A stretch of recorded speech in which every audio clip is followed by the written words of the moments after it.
మీ business ఏదైనా మీ ఊర్లో promotion చేయాలంటే అది సుమన్ టీవీతోనే సాధ్యం. ఇప్పుడే సంప్రదించండి.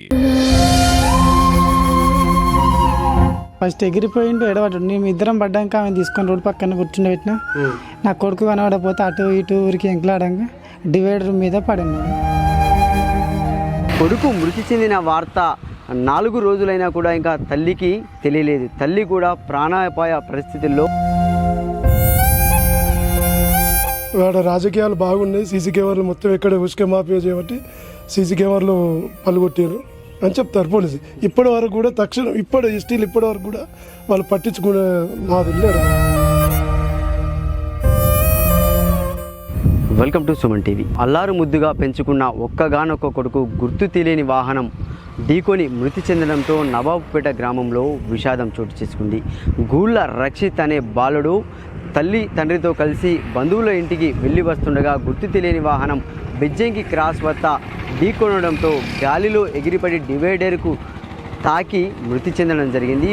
కొడుకు మృతి చెందిన వార్త 4 రోజులైనా కూడా ఇంకా తల్లికి తెలియలేదు. తల్లి కూడా ప్రాణాపాయ పరిస్థితుల్లో కరీంనగర్లోనైతే హాస్పిటల్లోనైతే వైద్యం పొందుతుంది. అసలు ఈ ప్రమాదం ఎలా జరిగింది, ఈ ప్రమాదానికి గల కారణాలు ఏంటి అనేది మాత్రం వాళ్ళ ఇంటికి వెళ్ళి తెలుసుకునే ప్రయత్నం చేద్దాం.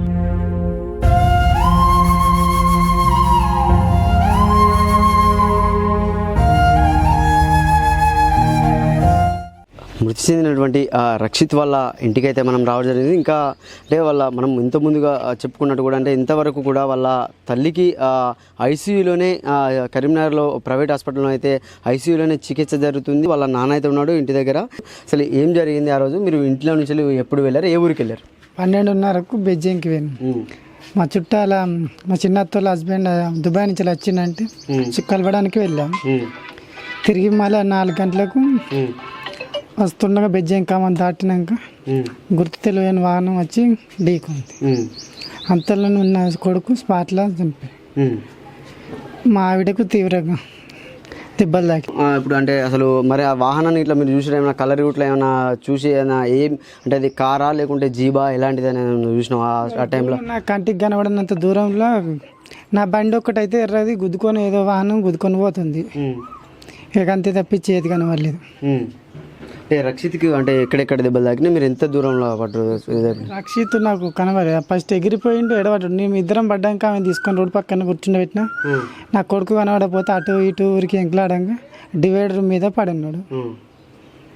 ఇప్పుడు మీ భార్య పరిస్థితి ఎట్లా ఉంది? అంటే మీ కొడుకు చనిపోయిన విషయం ఏమైనా తెలుసా మీ భార్యకు? తెలియదు, తెలియదు ఇంతవరకు. కండిషన్ జరగకొద్ది అన్ని దెబ్బలు బాగా తాకినాయి. ఇప్పటికి మంచిగానే ఉన్నాడు అనుకుంటుంది, హాస్పిటల్లో ఉన్నాడు అనుకుంటుంది. ఇప్పుడు ఏమైనా మాట్లాడుతుందా మీ భార్య?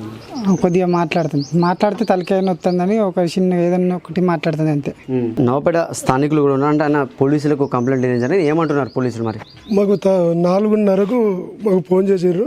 ఫోన్ చేసిన వాళ్ళు మేము తక్షణం అక్కడికి పోయిన వల్ల పిల్లాడు అక్కడే స్పాట్లో చనిపోయిన. వీళ్ళు అంబులెన్స్లో వీళ్ళను కరీంనగర్ హాస్పిటల్స్ తరలించడం వల్ల పోలీస్ స్టేషన్ కూడా మళ్ళీ కూడా మేము పోతే కూడా అందులో సీసీ కెమెరాలు ఆడ ఏమనంటే ఆడ రాజకీయాలు బాగున్నాయి, సీసీ కెమెరాలు మొత్తం ఎక్కడ ఉసుక మాఫియా చేయబట్టి సీసీ కెమెరాలు పలుగొట్టారు అని చెప్తారు పోలీసు. ఇప్పటి వరకు కూడా తక్షణం స్టిల్ ఇప్పటి వరకు కూడా వాళ్ళు పట్టించుకునే నాదు లేడు. ఆడ పిల్లాడు 7 సంవత్సరాల పిల్లాడు.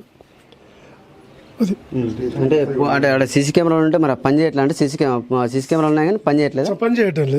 సీసీ కెమెరాలు ఉన్నాయి పని చేయటం లేదు. అది జరిగింది. సీసీ కెమెరాలు ఉంటే దొరికే అవకాశం ఉండదు కదా.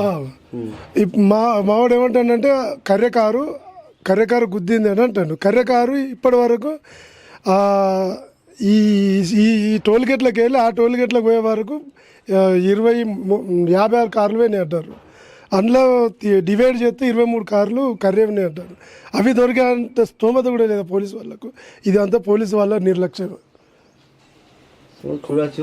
ఏదేమైనా కూడా ఒక చిన్న బాలుడు మాత్రం అంటే అభం శుభం తెలియని బాలుడు ఒక చుట్టాల ఇంటికి వెళ్ళేస్తుంటే కూడా ఒక గుర్తు తెలియని వాహనం ఢీకొని మృతి చెందడం. అక్కడ సీసీ కెమెరాలు కూడా లేకపోవడంతో కూడా ఇంకా ఐడెంటిఫై కాలేదు. ఇంకా తల్లికి కూడా ఈ ఘటన తెలియకపోవడం మాత్రం విషాదకరమైన ఘటనగా అయితే ఇది చూసుకోవచ్చు. కెమెరామెన్ శేఖర్తో సతీష్, సుమన్ టీవీ, సిద్దిపేట.